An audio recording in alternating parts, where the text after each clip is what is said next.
In today's sewing tutorial, we'll be walking through the steps to construct the Summit View Ensemble. This outfit was 100% inspired by this month's Grace Club subscription Outfit of the Month. Recreating this beauty gave me the opportunity to learn how to do a double gathered sleeve, as well as put in buttonholes for the very first time on my FOF 620 machine.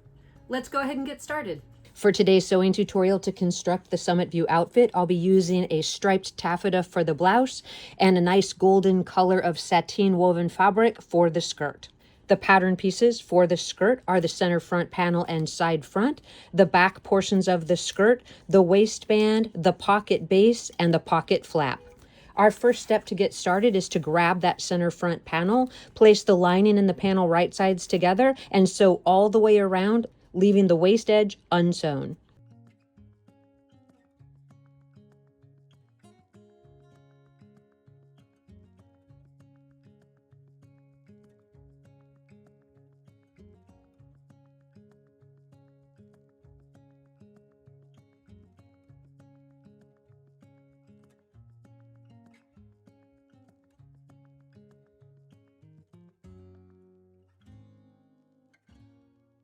We'll clip and trim in towards the seam allowance, turn the front panel right side out, and give it a press. With the front panel pressed, you can take it back to your machine and top stitch close to the finished edge.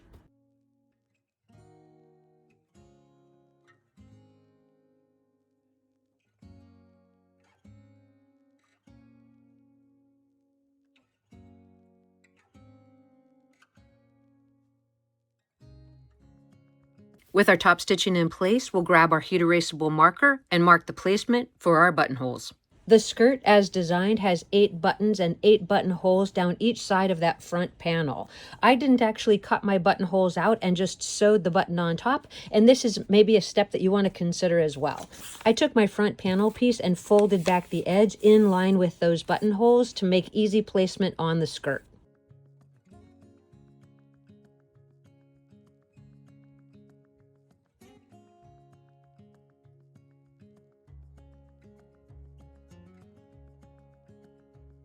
I'm going to sew my buttonholes 1/4 inch from the edge, and I'm using my FOF 620 to do that.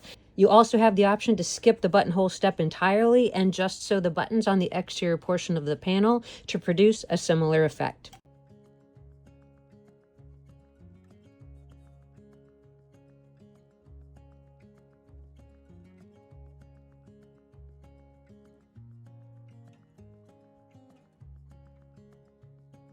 I'll continue with the other buttonholes and we'll move on to the next step.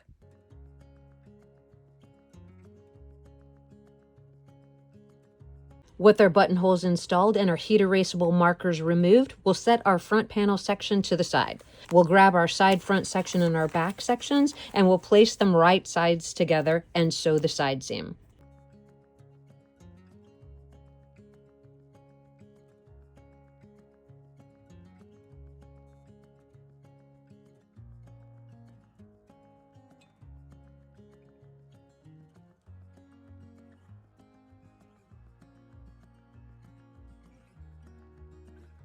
We'll repeat that same step with the skirt lining pieces.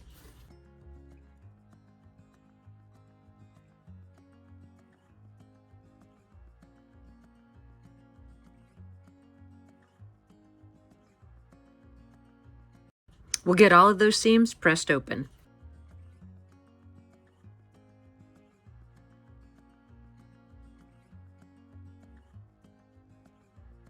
With our seams pressed open, we'll grab our lining pieces and place them right sides together to our skirt. We'll sew down the front opening as well as along the hem edge, and we'll leave the back unsewn.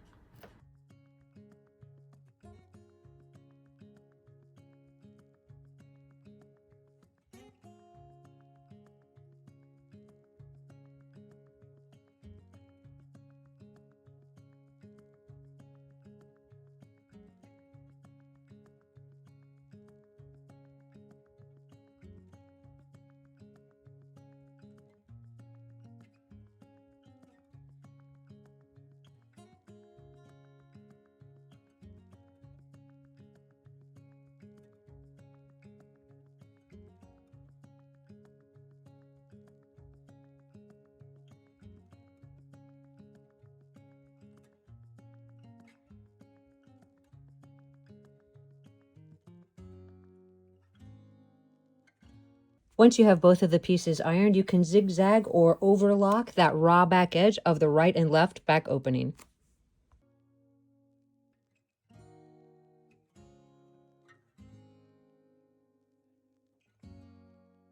With our 3 skirt panels complete, we'll take our front section, we'll place it over each of the front side sections, overlapping it 1/4 of an inch. Then we'll grab our decorative buttons and place one at the center of each buttonhole that we created.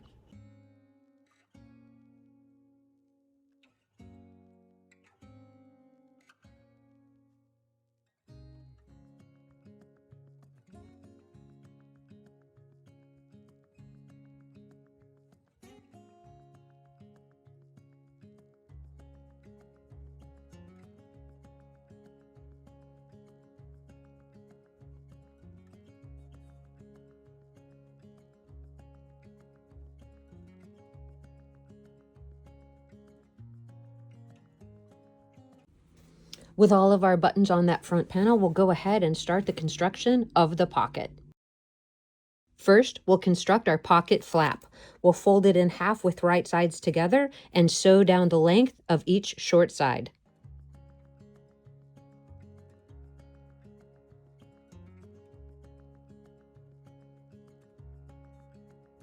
We'll turn the flap right side out, give it a press, bring it back to the sewing machine, and top stitch around the outer edge.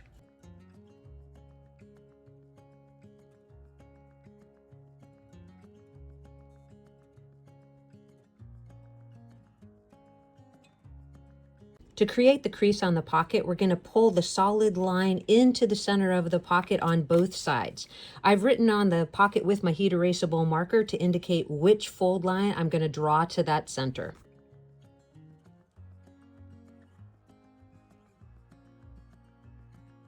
Once I have those creases in place, I'm just going to baste it across the top and the bottom to secure.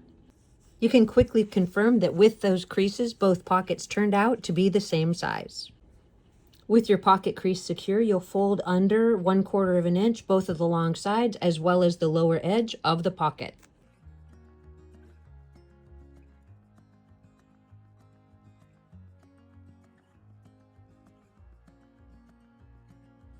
You'll position the body of the pocket on the side front panel of your skirt. You can top stitch down both sides as well as across the bottom.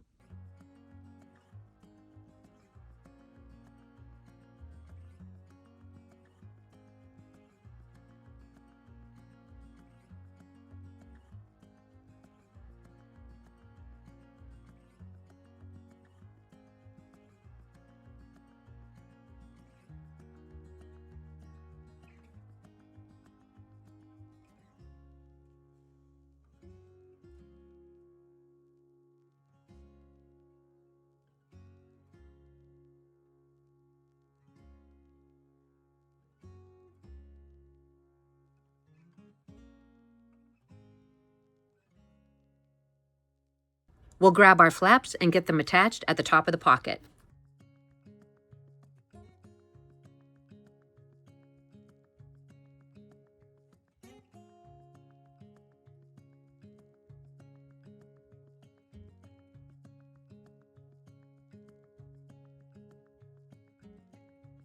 We'll add 2 buttons to each of our pocket flaps, and then we'll move on to construction of the waistband.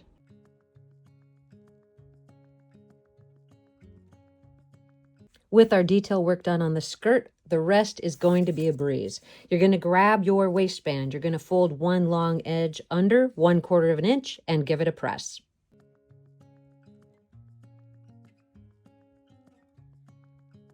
We'll take our skirt assembly over to the sewing machine and run 2 rows of gathering stitches along the waist edge.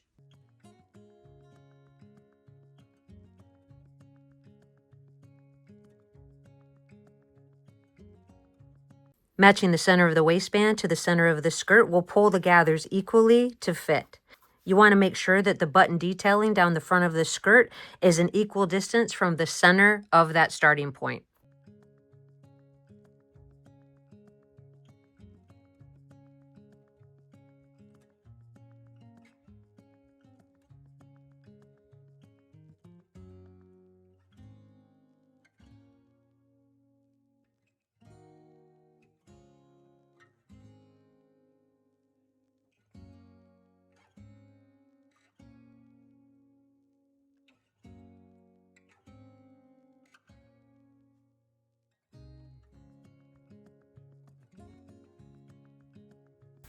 Once you've confirmed that everything looks good with that waist seam, you can go ahead and pull out the visible gathering stitch.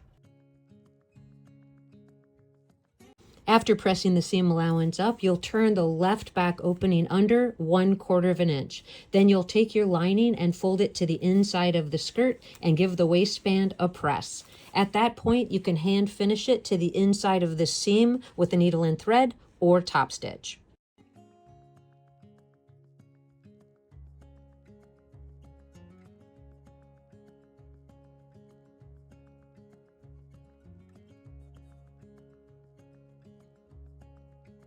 We'll place the skirt right sides together and sew from the hem edge to the dot as indicated on the pattern to complete the center back seam.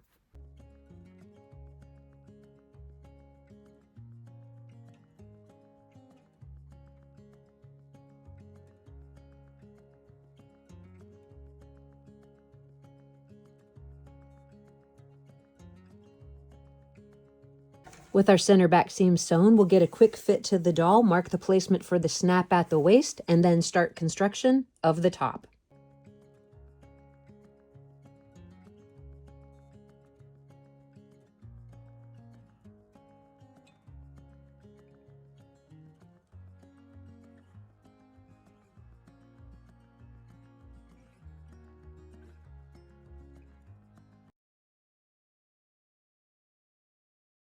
We have the side front section as well as the front, the back section and side back, the sleeve back, sleeve front, the collar, and the sleeve lining. In order to get started, we'll grab all of our pieces and take some small clips in towards the curved edges.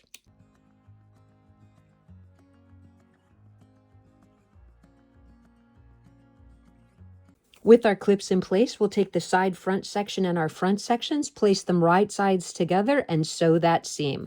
Then we'll repeat that same step with the back sections.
With our seams pressed open, we'll grab our front sections, we'll place it right sides together to the back, matching the seams, and sew the shoulder seam.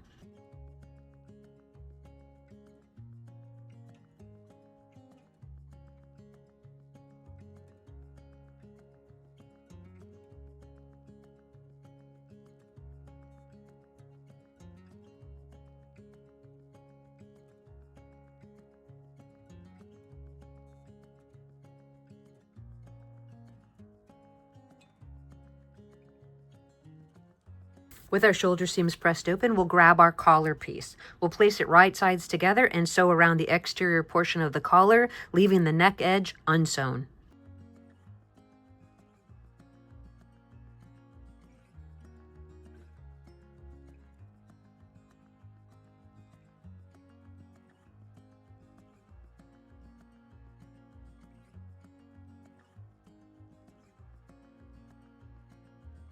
We'll trim down our seam allowance, turn the collar right side out, and give it a press. With the collar turned and pressed, we'll take our scissors and take some small clips in towards the raw edge, as well as some small clips into the raw edge of the neckline. Then we'll find the center of the collar and the center of the bodice. We'll place it right sides together and baste the collar in place.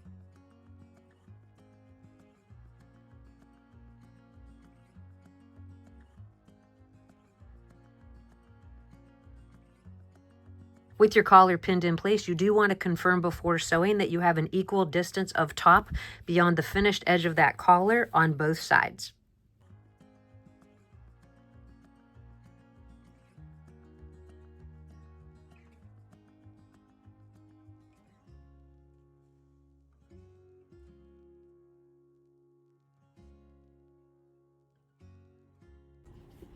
Looking at our sleeve front piece, you'll notice there's two sets of gathering stitches.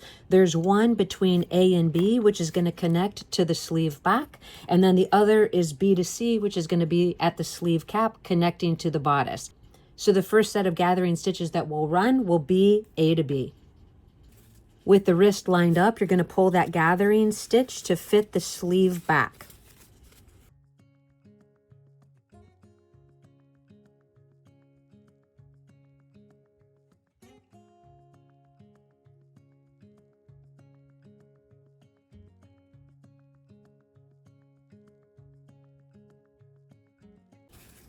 With everything pinned in place, you'll take it over to the sewing machine and sew the two pieces together.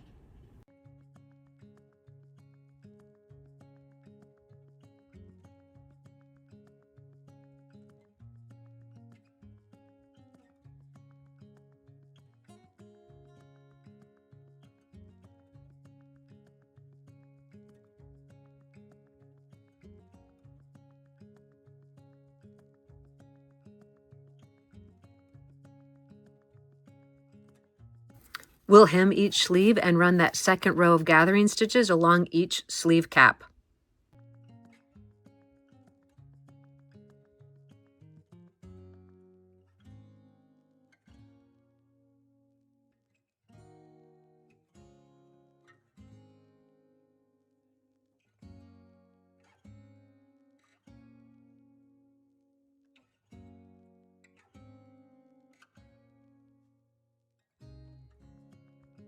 With our gathering stitch in place along each sleeve cap, we'll pull those gathers to fit the armhole openings of the top and get the sleeves sewn in place.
With our sleeves installed, we'll place the front and back sections together and sew the side seams.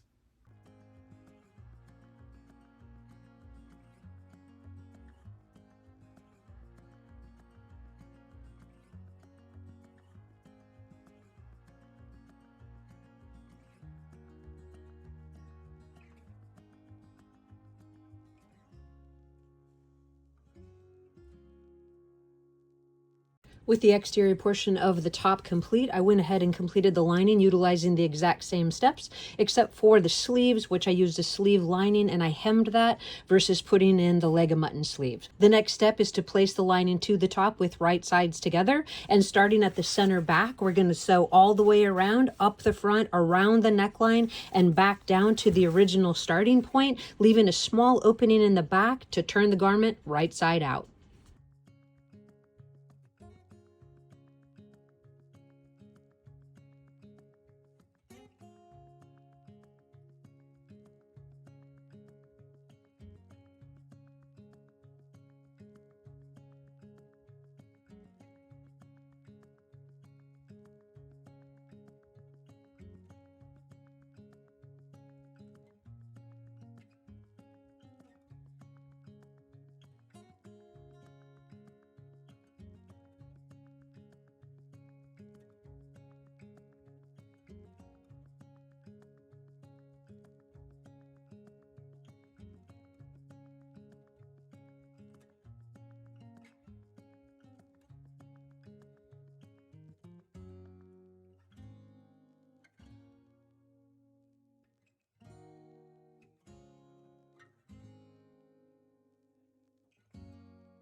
You want to carefully check both sides, and if everything appears to be good, you can clip in towards that seam allowance and turn the coat right side out.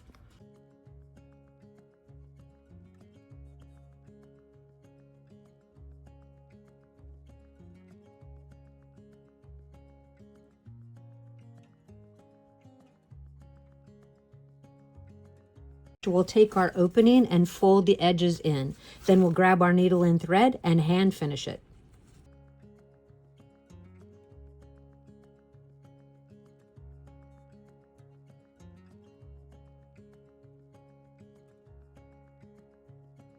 With the hemline to our top complete, we'll grab our doll and get a quick fit to her with the top over the skirt. Here's a quick fit of our ensemble on our Grace doll, and it appears that everything came together really well. I'm very happy with the color combination that I chose, and the very next step will be to add those snaps and get our final photographs.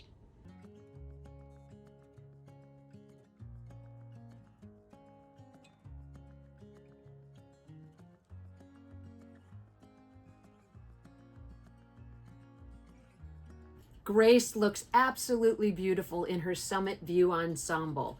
From her sleek fitting bodice with voluminous leg of mutton sleeves to her 5-panel skirt with button detail and large pockets, she's sure to lead the expedition to the top of any mountain.